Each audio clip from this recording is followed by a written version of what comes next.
lies and against us. I had a seat at the stage next to the lectern where he was speaking, and I literally bolted at that. With our help, a liberated Iraq can be a great nation once again. Vice President Dick Cheney's speech to the veterans of foreign wars is the opening salvo of the Bush administration's effort to sell to the American people what White House insiders call the product. Thank you very much. It was a shock. It was a total shock. I couldn't believe the vice president was saying this.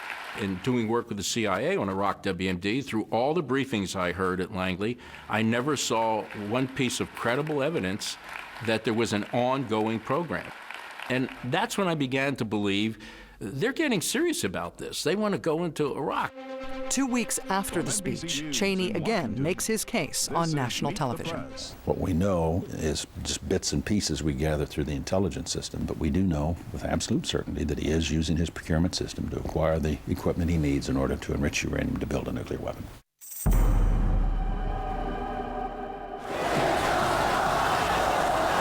Saddam and nukes, absolute certainty. A terrifying prospect based on the CIA's discovery that Iraq is attempting to purchase 60,000 aluminum tubes. Some analysts become convinced that the tubes are intended to be used in centrifuges to make uranium for nuclear weapons. Soon after the discovery, the Department of Energy gets hold of the actual tubes and asks engineering professor Houston Wood, an expert on gas centrifuges, to evaluate them. From the information they gave me, it took me about 15 minutes to come to the conclusion that these tubes could not be used for gas centrifuges. They're too thick, they're too heavy. The Energy Department concludes that the tubes are for conventional rockets, not for nuclear weapons. But CIA analysts stick to their position that the tubes are for centrifuges, and the White House embraces that position. Administration sources leak the disputed findings to the New York Times in September 2002. The paper runs its sensational scoop on the front page. This is, and I want to... Within hours, Dick Cheney is quoting that scoop as fact on Meet the Press. It's now public that, in fact, he has been seeking to acquire, and we have been able to intercept and prevent him from acquiring through this particular channel, the kinds of tubes that are necessary to build a centrifuge. And I called my friends in Oak Ridge and I said, are these the same tubes that we were talking about last year? And they said yes. And I said, I thought we put that to rest a year ago. United Nations inspections also... 4 days later, commemorating the first anniversary of 9/11, President George W. Bush repeats the claim at the United Nations. Iraq has made several attempts to buy high-strength aluminum tubes used to enrich uranium for a nuclear weapon. I think the Bush administration took a great deal of satisfaction in being able to cite the supposedly liberal New York Times in making their case for it. Absent the aluminum tubes, most of the community believes that there is no sufficient evidence to assess that there is a nuclear program. From the African country of Niger comes another nuclear alarm.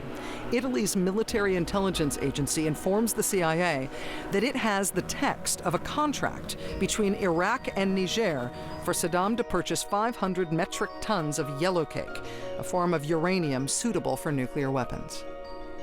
Well, there were rather extensive written documents about the ways in which Iraq was negotiating to buy very significant amounts of uranium ore. But the State Department expressed how dubious they were about these documents and the likelihood that they were forged.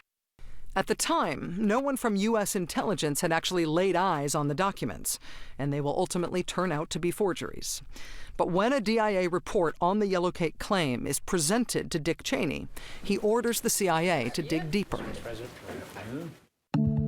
The agency sends to Niger a veteran diplomat with extensive experience in Africa, former Ambassador Joseph Wilson.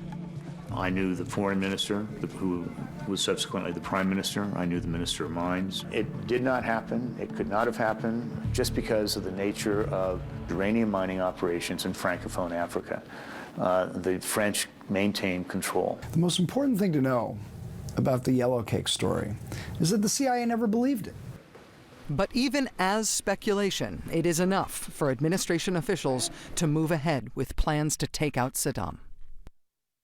National Security Advisor Condoleezza Rice goes on CNN to alert the nation. The problem here is that there will always be some uncertainty about how quickly he can acquire a nuclear weapon, but we don't want the smoking gun to be a mushroom cloud.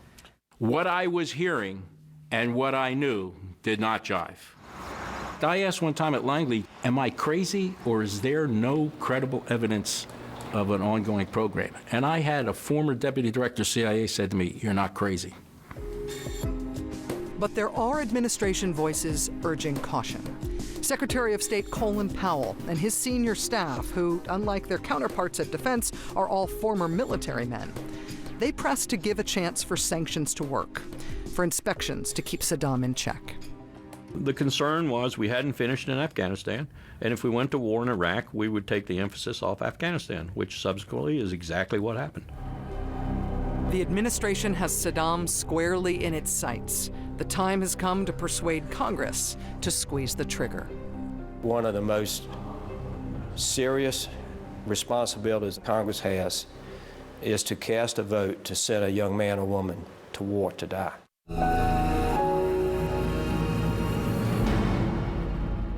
The Spark Cash Card from Capital One. Boris earns unlimited rewards for his small business. Can I get the Smith contract, please? Thank you.